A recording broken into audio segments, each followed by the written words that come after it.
this video, we're going to examine GPT-4, the latest large language model from OpenAI, assessing its capabilities, limitations, causes for concern, and future work.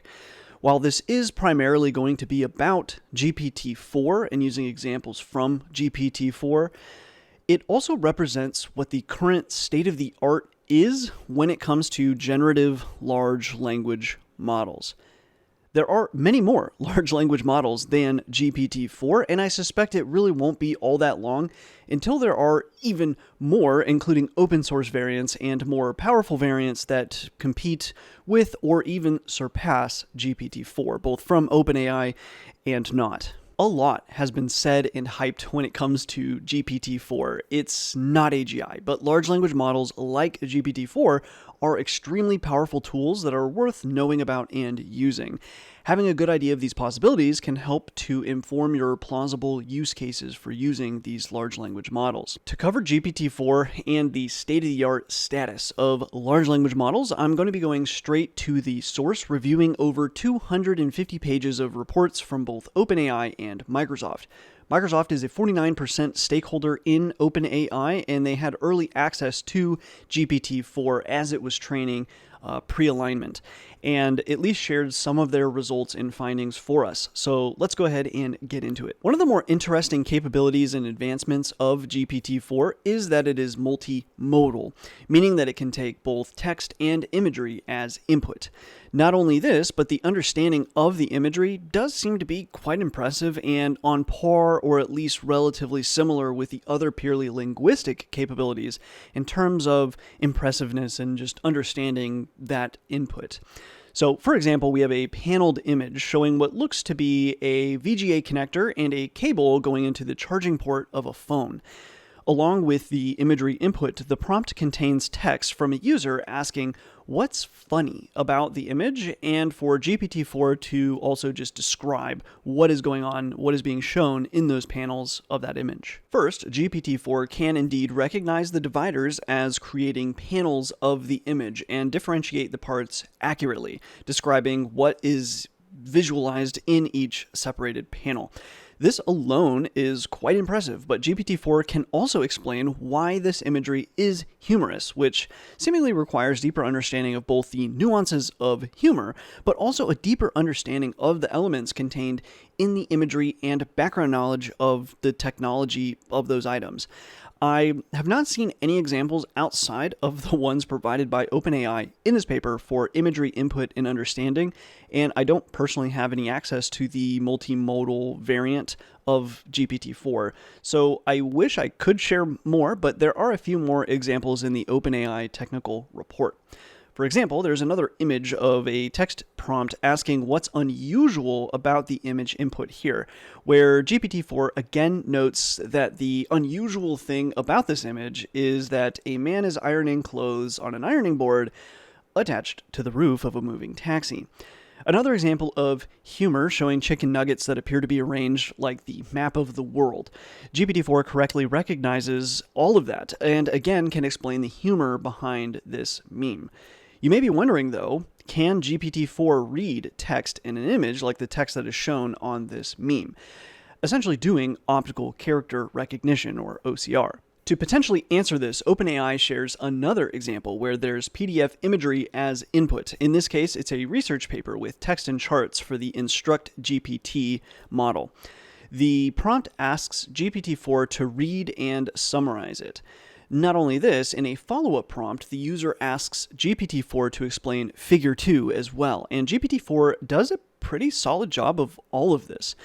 This is all very, very interesting, and I'd love to see more examples and research into just this capability alone of GPT-4. I think this is potentially huge for robotic vision. For example, we of course can't run it at any decent frame rate, but imagine either a smaller variant of GPT-4 or in 10 years running GPT-4 at a decent frame rate is going to be totally possible. Finally, one more image-based input example. We have another meme with text and charts, but in a much more informal way. But that still seemingly requires understanding of both humor and the underlying technologies that are being talked about here. I do find it a little curious that OpenAI has chosen to show so many like humor and meme examples. I wonder how generalized the vision capabilities are, or if OpenAI just simply assumed that these were showing just like the most in-depth of knowledge possible and skipped over the other seemingly simpler types of tasks. If anyone has knowledge of an image-based input to GPT-4 technical report of sorts, or just more in-depth examples, please do share. For example, if I showed maybe a pump and some tubing, but the tubing wasn't fully connected and there was maybe some fluid spilled, could I ask GPT-4 what's going on and what might be a potential solution? From the very small examples that I've seen so far, I suspect possibly yes, but at this point, I don't know. Another potentially groundbreaking discovery from OpenAI during GPT-4 development is predictable scaling. It's unclear to me if this predictableness is from something about GPT-4 architecture in particular or other methods used, or if the predictableness is more so due to a breakthrough in our understanding of large language models.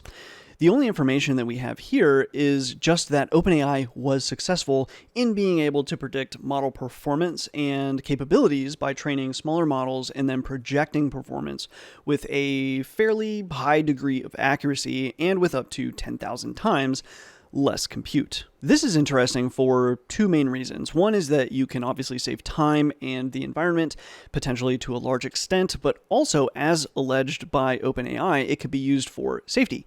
If you can somewhat reliably predict the future capability of a model's performance, you could theoretically opt to not train a model if it was deemed that that model could potentially become too powerful. I think if you're going to make claims like this, the methods really must be open sourced and open to public scrutiny. The reasons for this are twofold. First, it really could be a very important breakthrough for humanity to avoid a mistake of some overly powerful AI. If you really believe that's what's valuable about that breakthrough, then you must release it.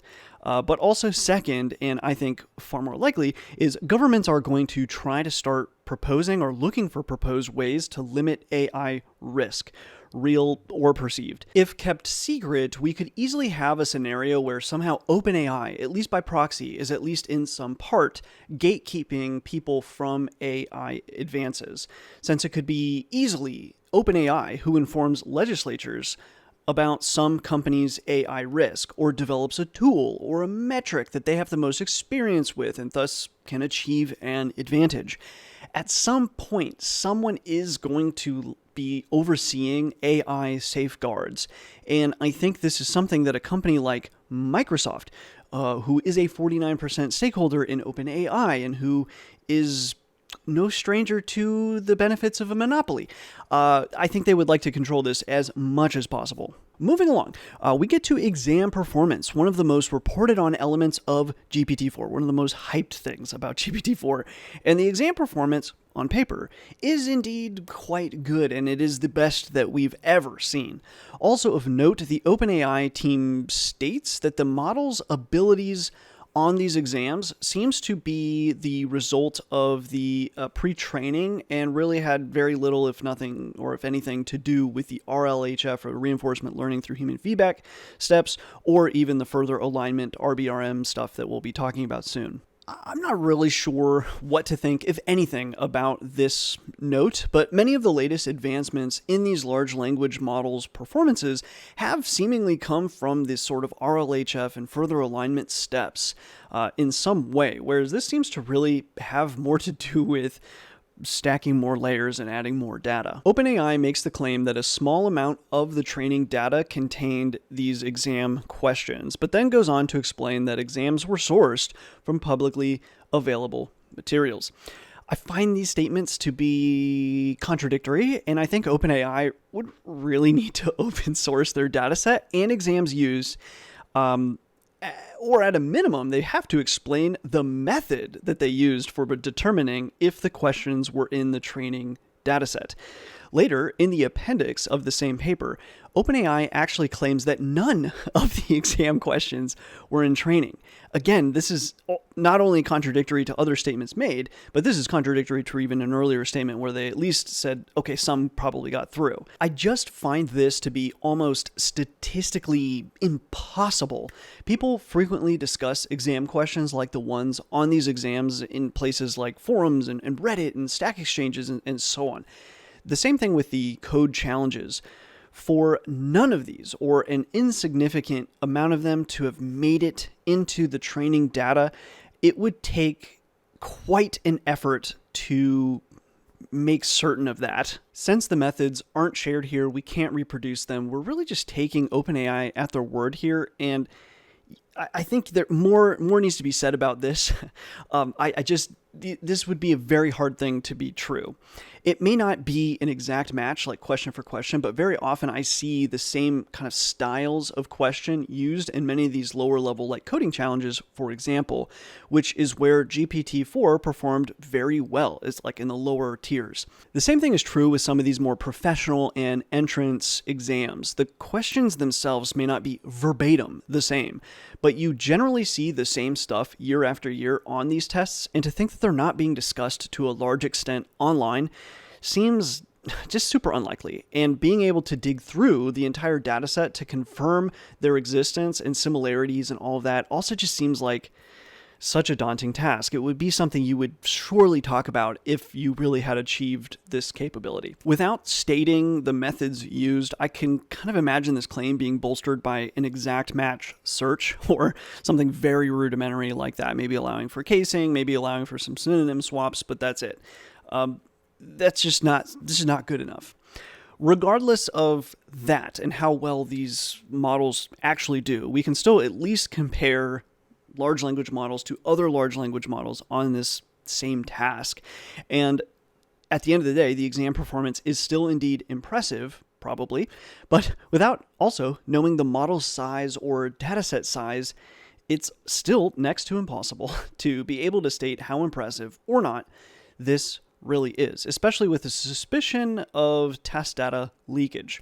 This is because a large enough model can plausibly just memorize the dataset to a very large extent. So to put this in perspective, for example, imagine you have a 30 gigabyte dataset and you have a 30 gigabyte machine learning model. It's really not that impressive if you memorize a 30 gigabyte dataset with a 30 gigabyte model. It's only impressive the more you're able to sort of like compress and generalize down that data. The other thing that I think is important to consider with test score performances is what it really means and how it achieved that. At least from my very own personal and anecdotal experience, ChatGPT, for example, and other large language models tend to make very simple mistakes that wind up messing up the rest of the response given the kind of autoregressive nature of these models. So a very tiny hallucination of what the model thinks could be true or the path that it chooses to take can result in major mistakes down the line of the generation. My feeling is that GPT-4 is not actually that much like smarter than GPT 3.5, which is the default ChatGPT model, but it just makes fewer mistakes. On something like an objective exam, this small improvement can make huge differences in the kind of final test score. And this really just goes on to show, in my opinion, how a fairly small improvement can actually have massive downstream impacts in terms of actual ability to deploy and use some model. Because arguably up to this point, other than maybe Copilot with Codex, there have been very few realistic use cases for large language models that are actually being used at scale. I mean, I think Copilot is probably one of the largest other than like Google Translates and all that kind of stuff. Another thing that is pretty interesting about this exam performance is regardless of, again, testing data leakage into the training, it's how GPT-4 with vision, so the multi-modal model variant, is either equal or better than the non-vision variant. This is a continuation of a concept that we've seen many times before, where the more diverse your data set is, the better it performs, even on tasks that are not related to the extra training data that was plausibly added. Traditionally, if you wanted a neural network to perform well on some specific task, you'd essentially reduce the noise in your data set and train for that specific task only. At some point, though, with model and dataset size, it's been proven over and over, is definitely proven at this point, that adding more data types seems to actually help, even on unrelated tasks. This started off as doing things like adding other languages to a primarily and an intended for English model. And here it continues plausibly as adding other modalities even to that model. Beyond reinforcement learning through human feedback, another alignment advancement is RBRM, or rule-based reward models, which are used for further safety alignment by OpenAI with GPT-4. And I suspect this is probably also the first time this has been used. Interestingly, OpenAI actually utilizes GPT-4 to help in this process of identifying unsafe prompts and how to best respond to them, taking the original prompt, the output from that prompt, and then a human-written rubric, and all of this is put together and used as an input prompt to this RBRM. Then, the GPT-4 model basically, essentially with that rubric, scores them and determines the type of response to give based on some prompt. This is interesting as it appears GPT-4 is the moderator of GPT-4, both in training and I might suspect also in live production to some extent. For some full examples of an RBRM in action, we can check out the appendix where there are multiple examples, but here's one using an RBRM to classify regulated advice. For example, checking for personally identifiable information, or PII, including indirect PII, violence, harmful content, extremist propaganda, and so on. From here, to the care to add a disclaimer about not being a doctor, conditional verbiage and encouragement to seek a professional, avoid any definitive language, and so on. Essentially a form asking, what would my lawyer hope our AI to say here? Overall, I think this is fairly interesting, if not somewhat an obvious use case for the large language model that you're training, or the use case of a large language model to help fine-tune your language model, provided that language model that's doing the fine-tuning is powerful to at least some extent. Keep in mind here that really this is just GPT-4 aligning at the request of a human's direction. It is not GPT-4 actually controlling how do we want to align. It's at the request of a human. Later, we're going to see some examples where I'm a little more cautious about the use of GPT-4 and other transformer models to inform and test models. Visiting the Microsoft Sparks of AGI paper, let's check out some of their findings too. In this paper, Microsoft is playing with an early development version of GPT-4. It's unclear where exactly in the alignment process every example is. So just for the purpose of going through this paper, just assume it's all pre-alignment. Also, they are not playing with the vision version. So this is all the non-vision version of GPT-4 as well. One example shared of GPT-4's sort of spatial and physical property awareness, even prior to being a vision-capable model, is an example of eggs, a laptop, a bottle, and a nail. The prompt asks how to stack 9 eggs, a laptop, a bottle, and a nail in a stable manner. ChatGPT, or GPT 3.5 in the Microsoft example, starts off with the bottle, then suggests the nail on top of the bottle, and then the eggs on top of the nail. It's just not possible. GPT-4 suggests that we take the book, we place it flat, then we arrange the eggs in a 3x3 layer, then we can put the laptop on top, then the bottle, and then the nail. Theoretically, this would work. This is the first of many examples, though, that Microsoft provides that kind of pit GPT-4 against GPT-5, which they refer to as ChatGPT in the paper. I personally reproduced every single example from Microsoft, and I found that while all the capabilities of GPT-4 were not necessarily over-exaggerated, the difference of GPT-4 and GPT-5, and arguably many other large language models, and GPT-5 is colloquially called ChatGPT in that paper, that difference does feel a bit overinflated. So, for example, with the stacking items task, I went ahead and came up with my own variant, running it through both GPT 3.5 and GPT-4. This is just the first example I could think of, and in this example, I find that GPT 3.5 comes up with, at the very least, just as good of a solution, if not actually better than GPT-4, which GPT-4 stacks the chair like upside down for some reason on the edge of the table.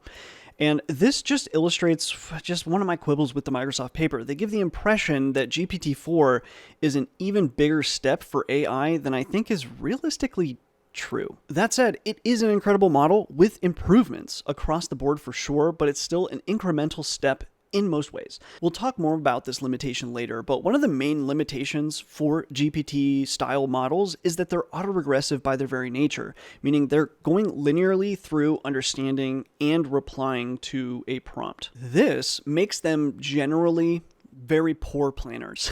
This is why this example kind of makes my spidey sense go off, because both models are actually highly likely to be tripped up by this sort of prompt, since it requires at least some planning about the order of items. And both models are typically bad at this task, and almost all large language models are going to be bad at this task, provided they have not been aligned to be good at this sort of task. And we'll talk more on that later. For now, moving on, another example shared by Microsoft is GPT-4's fairly decent abstraction ability of drawing sort of stickish figures using letters from the alphabet. For example, using O, Y, and H here, but then also further tweaking with follow-up prompts, giving at least the impression that GPT-4 has a visual representation capability, despite us, knowing that this isn't even the multimodal model that has vision.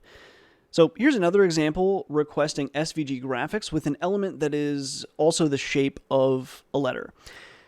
These all look very interesting and correct, except for round 3. I'm not sure what I'm missing, if anything, but I do not see any letter K there. I think that's a mistake. Comment below if I'm missing it, but it seems like that's a mistake. Next up, we have programming in general. In terms of instruction to working functions and like basic code, I would say large language models have definitely solved this problem at this point. So I'd say maybe 95% of the code that you might write in chunks is solved by large language models. But for larger entire programs that might span thousands of lines or multiple files, all large language models are effectively 0% accurate at doing this due to context length limitations. But also anything even close to like a page of code is going to probably be flawed in some way. For this to improve, we need to see larger context lengths as well as probably some tweaked ways of doing attention over long spans of data. In practice, I personally still tend to prefer using ChatGPT if I'm going to use ChatGPT or GPT 3.5 versus 4, purely because there's almost always going to be a little bit of back and forth, and ChatGPT is currently responding, or GPT 3.5 is currently responding nearly instantly, while GPT-4 can take like 10 to 15 seconds and sometimes more per response. And I don't personally notice all that much of a difference in quality of coding. Certainly not enough to justify the added latency. On coding challenges, GPT-4 seems to blow Codex, the large language model that powers GitHub Copilot, just completely out of the water. Strangely, though, Microsoft opted to not include ChatGPT or GPT 3.5 here. I'm very curious why not when they shared ChatGPT or GPT 3.5 examples in many other locations, because I would be super interested in seeing them compared specifically in this way, because this is one of the things that I've been asking people, like, do you really think that GPT-4 is actually better for you in coding? And I hear a lot of mixed responses, and me personally, I don't think it's actually all that much better, and I would love to know, like, is it 2% better? Is it actually 25%? I want to see that, and I don't know why that's not included here. Again, if I've missed it or it's posted somewhere else or whatever, please do comment below, because that actually is something I'm very curious about. My anecdotes aside, one coding example shared by Microsoft between GPT-4 and GPT 3.5 is the comparison of writing a custom optimizer. I find this sort of thing, plausibly common to see where GPT-4 might actually solve problems in one shot more often than something like GPT 3.5, but I still don't personally find this sort of thing super common, but maybe I'm not coding custom optimizers daily, so I don't know. Most of the time though, if GPT 3.5 or GPT-4 can solve it, then both will. Also, I think if it was in my interest, I could also almost certainly find an example where GPT 3.5 can solve some sort of problem and GPT-4 can't, and then also where like a wording change or something would totally reverse it. And again, these like kind of cherry-picked examples where it's known that these models are weak in certain ways, but yet you show that it works once in a while in a certain way.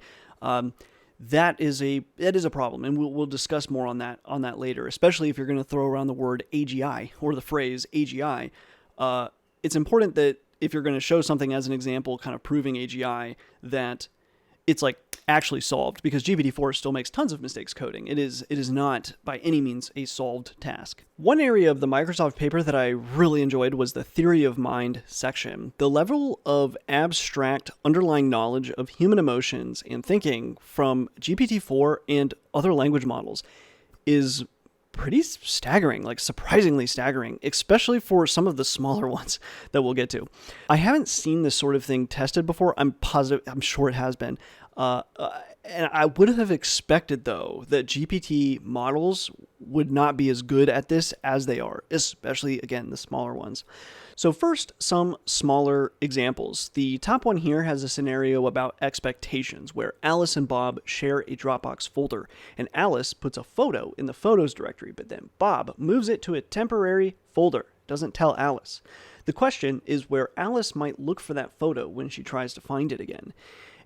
In this example, excuse my notes, but my expectation is that this sized problem, or this type of problem, many large language models can solve.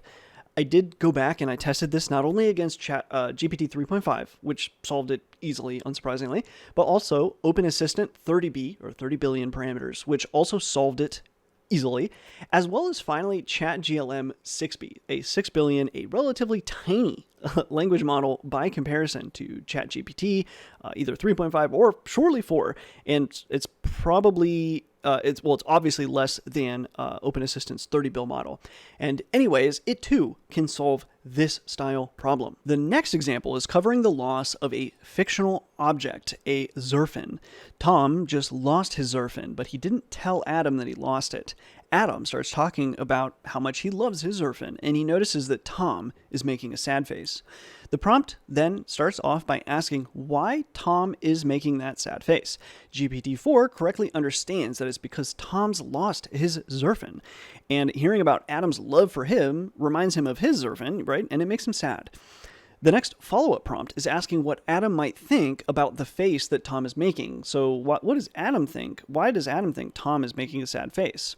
GPT-4 correctly understands that Adam can't know why he's making that sad face and proposes some things that Adam might think about why he's unhappy. Again, this is a really cool example, and this is starting to get to the point where I'm kind of surprised that the models are this good. But it's not a GPT-4 advancement. ChatGPT's GPT 3.5 gets it right. Open Assistant's 30B model, again, certainly smaller than both GPT 3.5 and definitely GPT-4, also gets it very much right. I might even argue that I like Open Assistant's answer the best of all of them here, because it proposes so many different variations of what might be going on. And finally, the comparatively tiny 6 billion ChatGLM model, while rougher and certainly of less quality, I would say gets it. These sorts of findings are repeated for the examples shared in this category. I do think if we ran, say, 100 iterations and variations of these experiments per model, we would probably come to the consensus that GPT-4 produces slightly better results compared to GPT 3.5 and Open Assistant, maybe, and surely ChatGLM 6B. But these differences are, as asserted earlier, incremental. These are not breakthroughs that have happened. That said, it doesn't mean that these large language models aren't surprisingly good at this sort of thing. I might even say that this capability to like understand human emotion and thinking is kind of stealthily sneaking by most people. We are definitely training large language models to really understand the human mindset, both logic and emotions. And this is probably best kept for the risks that we'll talk about later, and things like social engineering and other pretty kind of creepy examples of GPT-4 that seem to leverage this general human thinking understanding. Moving along, we get to the apparent final frontier of large language models: music and math. When it comes to music, GPT-4 is capable of producing common sequences that are musically correct, or I should have said sound, darn it, but incapable of explaining what it's doing at all, which suggests that it's really probably just repeating memorized sequences and doesn't necessarily have any real grasp of music. GPT-4 is certainly aware of music and can tell you about music, but it can't really seem to reproduce it to any real unique or non-trivial extent. Another weak spot for large language models, GPT-4 included, is surprisingly math. GPT-4 can go from solving complex calculation or complex calculus problems and coding optimizers for neural networks to failing basic linear algebra. Largely, the accepted reason for this failure is that large language models want to go in a linear order. They think linearly. So the model isn't going to be very good at following PEMDAS, for example, and it's likely to just get lost. If you query either GPT 3.5 or GPT-4 right now, though, and do the exact same prompt that we just saw that GPT-4 failed, you'll actually see a different response. One of the well-known ways to handle this sort of behavior is to just ask the large language model to show its work, so to speak. The current responses from both GPT 3.5 and GPT-4 signal to me that OpenAI has aligned both of these models further to answer math problems by showing its work. I can almost guarantee that there's something in there that says, that almost like detects, hey, this is a math calculation, and says, show your work, right? And now both GPT 3.5 and GPT-4 solve this problem. And this is almost certainly thanks to RBRM. We can further prove that this is an alignment solution and not a model solution by forcing both models to just answer the question without any further jibber jabber. As expected, both fail. This is a good example of both the shortcomings for large language models, as well as what you can do to overcome those shortcomings.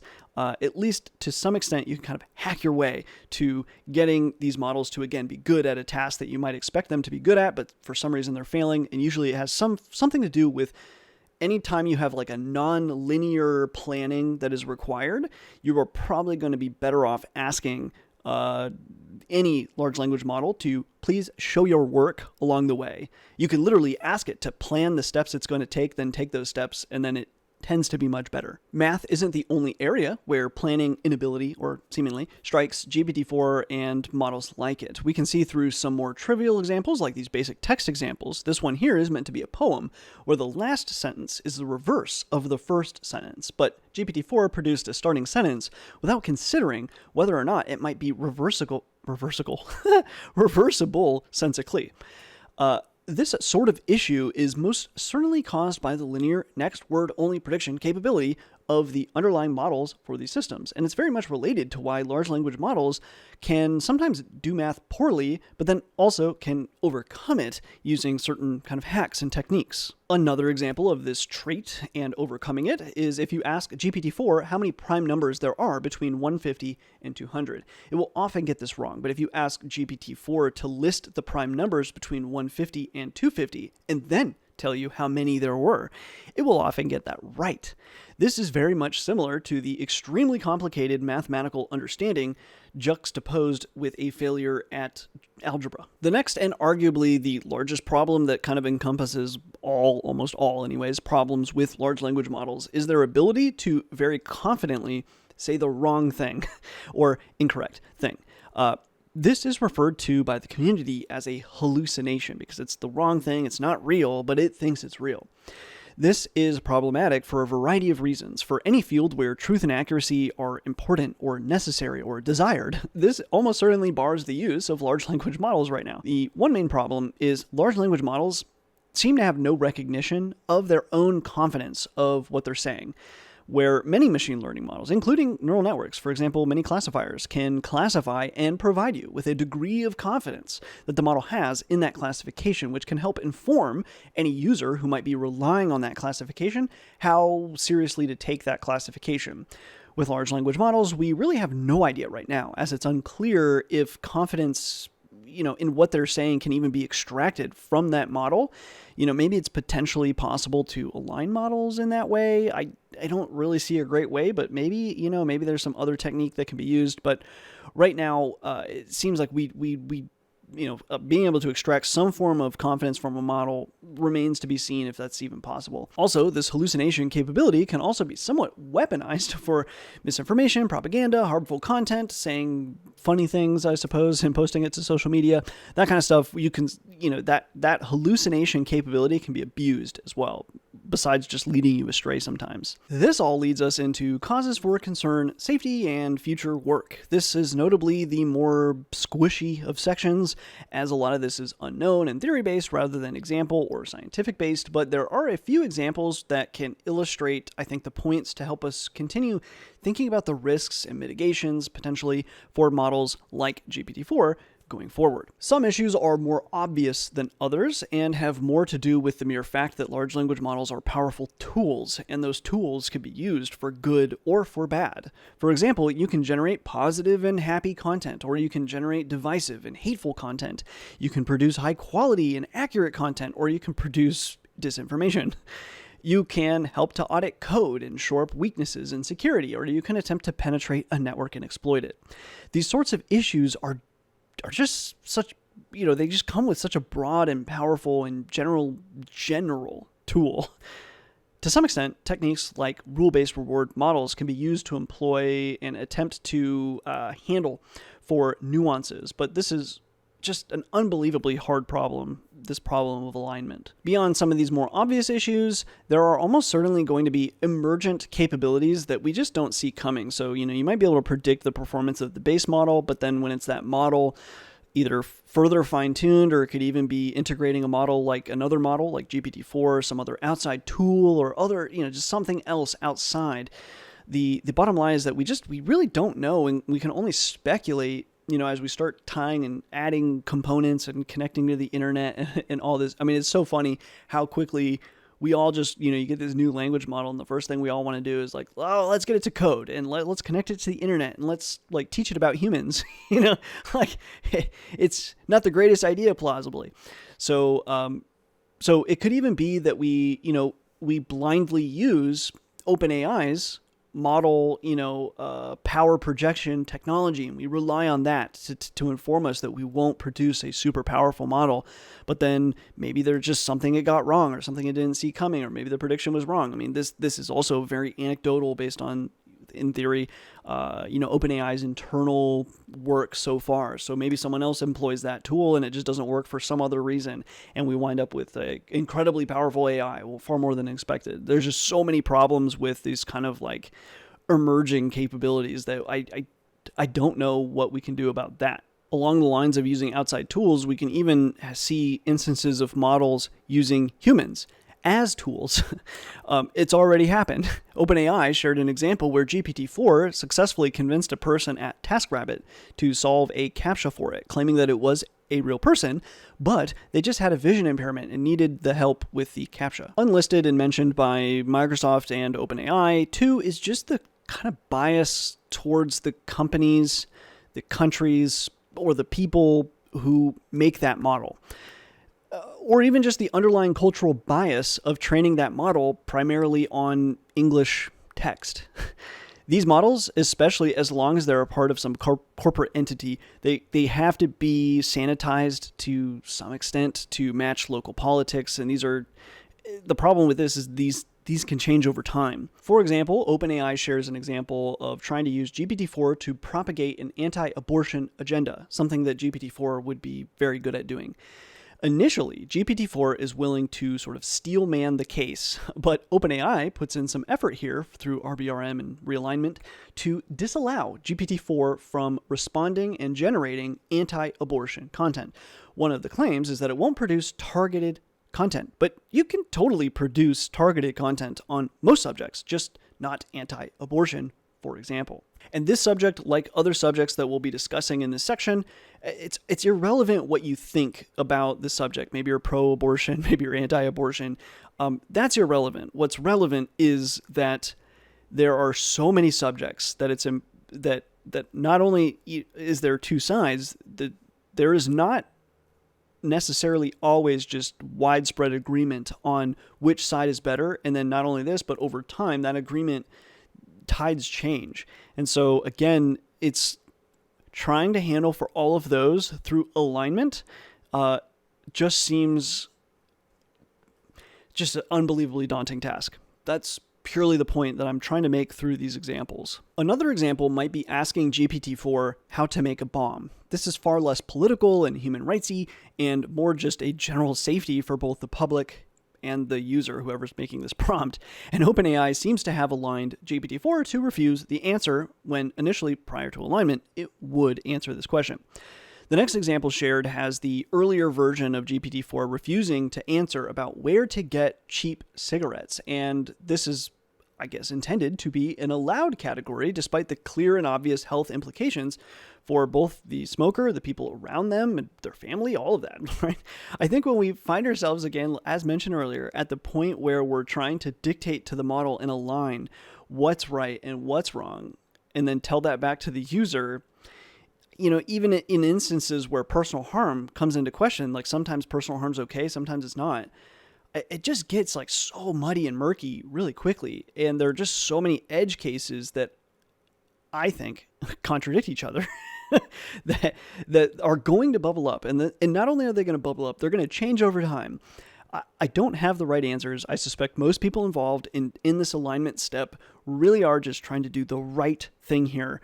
They're being genuine and all that. But I also suspect the issue of hand-tuning a bias away from a certain topic, there's so many topics. It's just so tough. I don't think this is a good solution. I think we'd be better off detecting contentious topics, things that might be debated between people, and then just giving both sides of that discussion. So if you're going to say where to get cheap cigarettes, kind of like they did, you would say, hey, the cigarettes are unhealthy, blah, blah, blah, but if you still want to go get them, here's where you could go. Or with the abortion, it's like, here's the case for being pro-abortion, here's the case for getting an abortion, here's the case for how safe abortions can be, and then also here's the case for how unsafe abortions can be. But again, even that becomes very difficult, because if the person is asking, please write targeted content specifically in this way about this, you can't do that, right? So you have to align it, and then you have to tell it, no, I won't answer that question, or yes, or answer the question, right? So it gets so messy so fast when you start thinking that you're going to align the model. It's tough, and I don't envy anyone with this job. Further on the subject of bias, taking the following table from the Sparks of AGI paper, Microsoft shows both the world's actual distribution of genders involved in certain professions, and then contrasts it with the distribution of pronouns from GPT-4 generations with those professions. If one gender seemingly is more often, this is, I guess, alleged by the paper, is more often seen in that role in that data, GPT-4 seems highly likely to almost always use that gender, even when the split is actually quite close. So for nannies, 95% are female, 5% are male.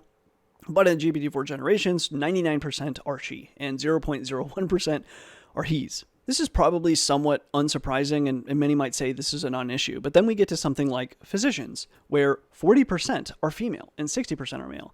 In reality, despite this, only 0.04% are she in GPT-4 generations, 92% are he, and the rest are just referred to as they, so we don't know. This sort of vastly overweighting, based on some plausible statistical bias in the data, could also have downstream impacts. At the very least, this is one example where the representation of that large language model is at least far off of reality. It's likely that other subjects with statistical variance get locked into place when the majority is something, and then it becomes the constant instead.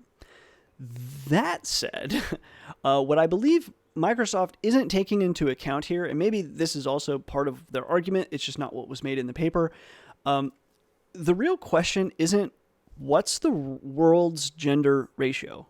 That's not the question. It's what's the ratio in the training data? So what was the pronoun ratio in the training data? I think this table desperately needs a third column, which shows that gender ratio for these professions from within the training dataset.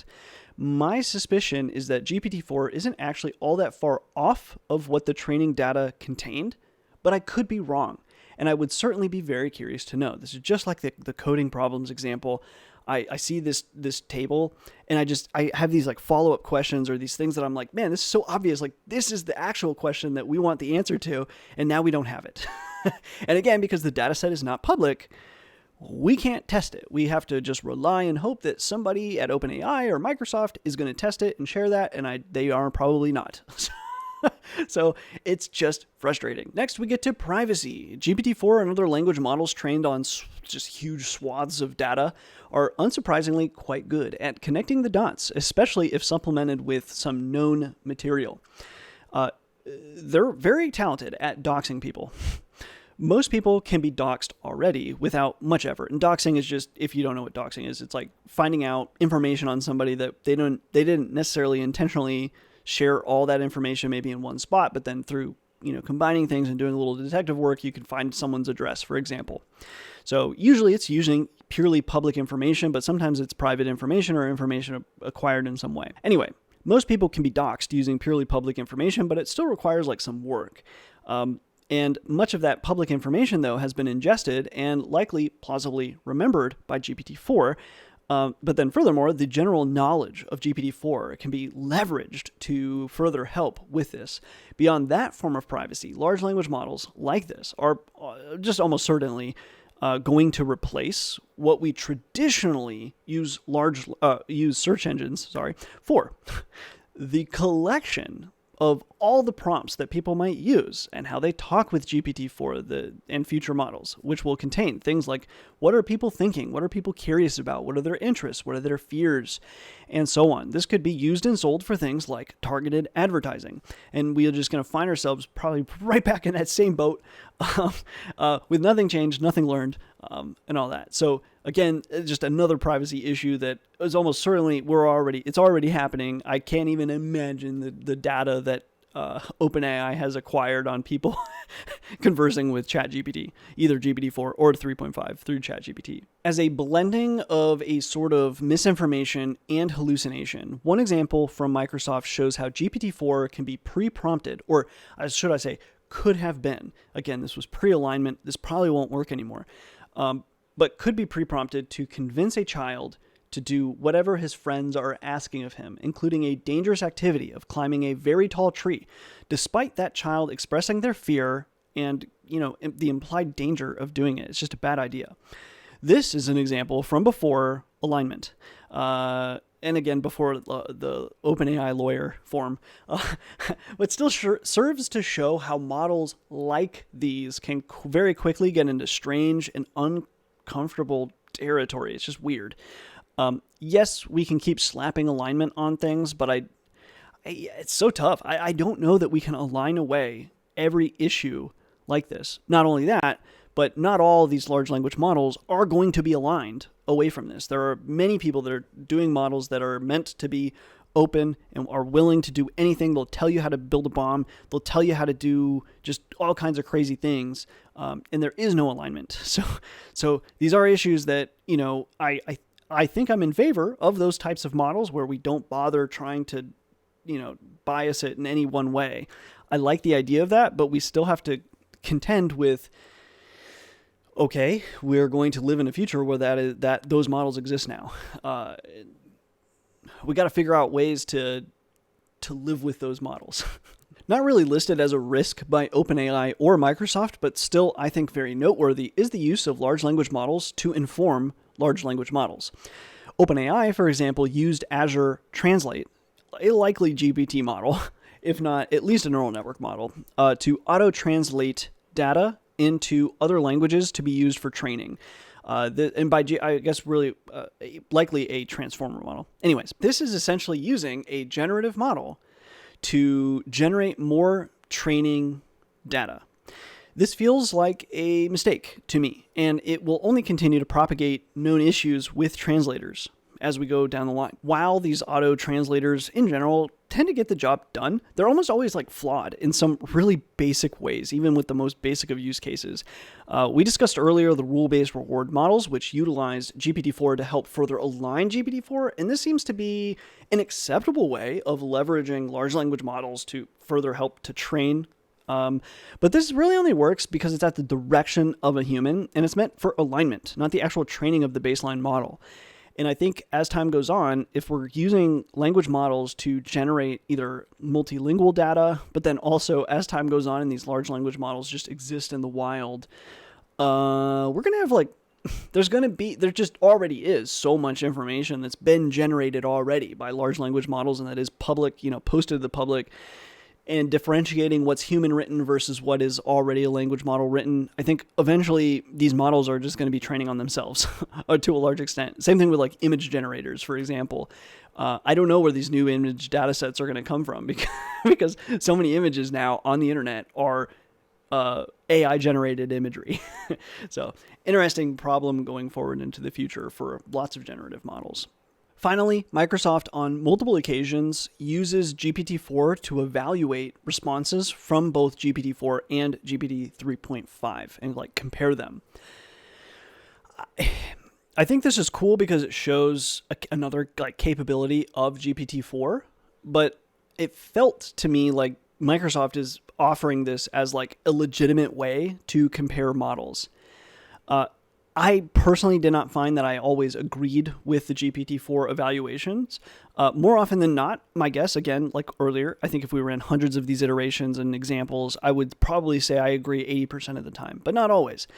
And I think when it comes to evaluations of models and comparing models, we need objective or non-large language model tests, or at least to some extent not so generic. It still would it would need to be human guided, like RBRMs. It would need to be a human guided evaluation. And then you could leverage the large language model, but it just seems on the face of it, unbelievably biased to use GPT-4 to evaluate GPT-4 versus GPT 3.5. It just seems like that's just obviously biased. So another issue that's commonly brought up by many people and that is listed in these papers is just plain acceleration of models. There are indeed many groups and companies and people that are racing to compete with each other in the space of large generative models.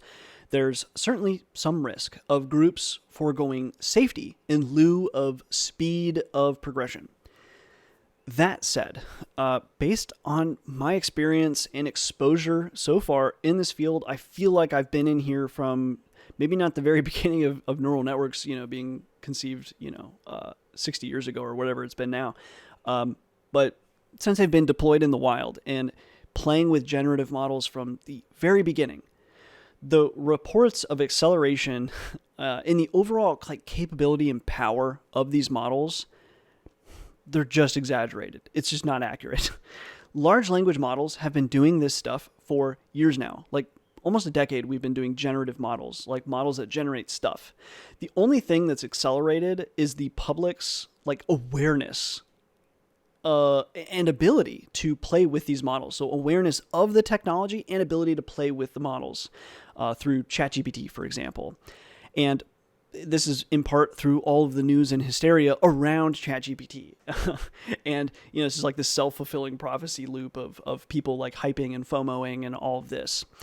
What else is accelerating is the number of people programming with and leveraging these models, finding out more about how they can be used and how to leverage them. But still, the underlying technology, the AI itself, is it moving fast in terms of, I guess, other technologies is how I would phrase it? And my answer to that would be, I don't think so. I really don't. I think more people are becoming aware of this technology. And so more people are talking about it, more people are leveraging it and using it as a tool, and it is growing in that way. That aspect is accelerating.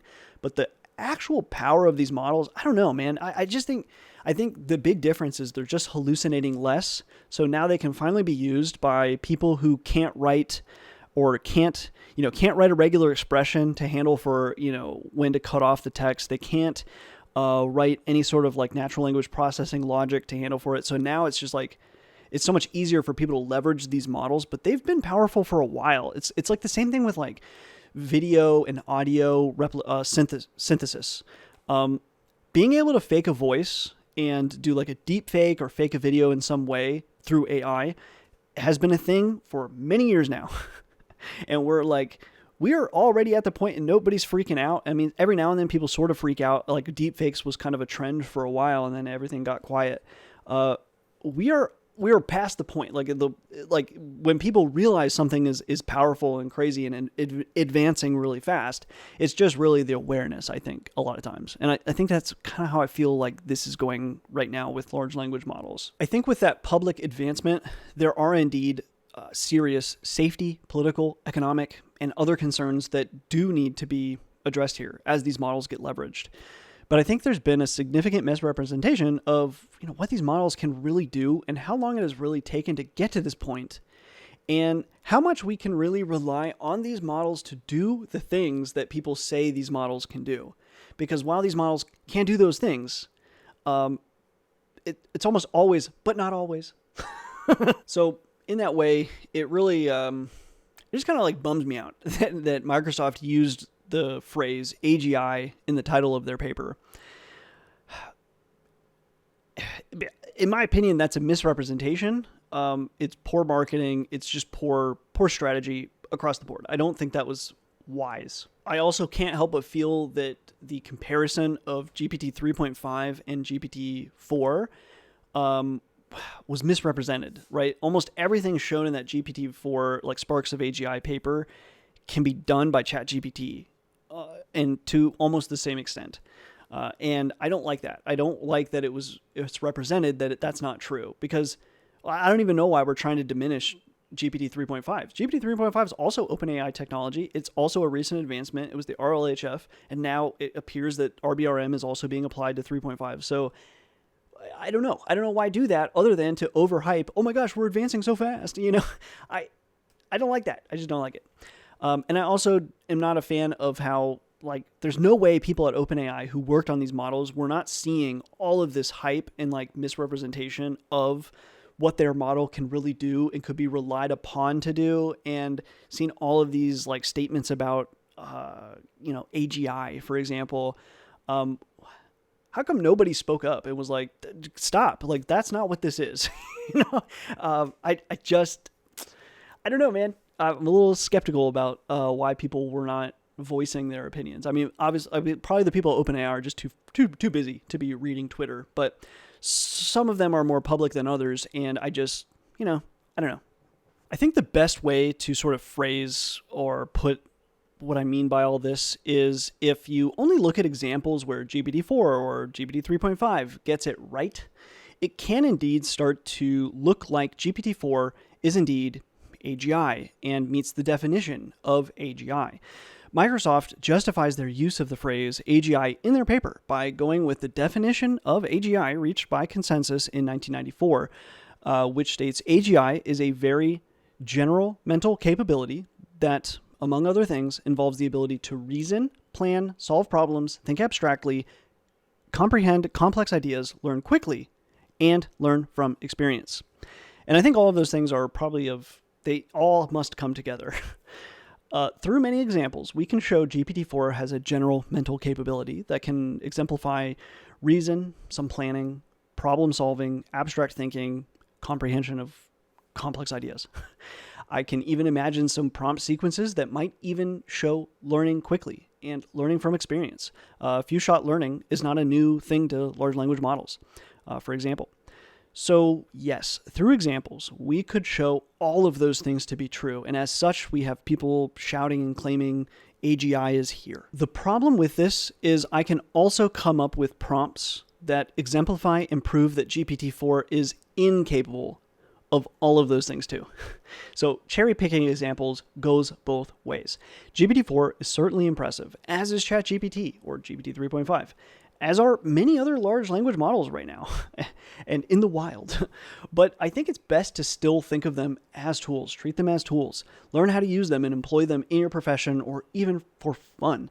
But I think we'd all be like way better off not overhyping these models or acting like adding a while loop to them will make them AGI purely because someone on Twitter has said so. As for me, I'm personally going to be diving deeper into Open Assistant next. As for you, if you'd like to learn more about neural networks and how they work truly from scratch, and stop thinking of them in this black box form, then check out the Neural Networks from Scratch book at nnfs.io. I'll put a link in the description to those as well. Otherwise, I hope you all have enjoyed Peel's. Please feel free to comment below if you agreed, disagreed, or have any further questions, or think I missed something or should have covered something. All that. I did my best to not editorialize too much until the very end. I just tried to go through the examples. And again, I hope this was really more of a general overview of what large language models are capable of today, rather than any specific one. But GPT-4 definitely is the kind of bleeding edge, the state of the art, so to speak, today. Anyways, I will see you all in the next video.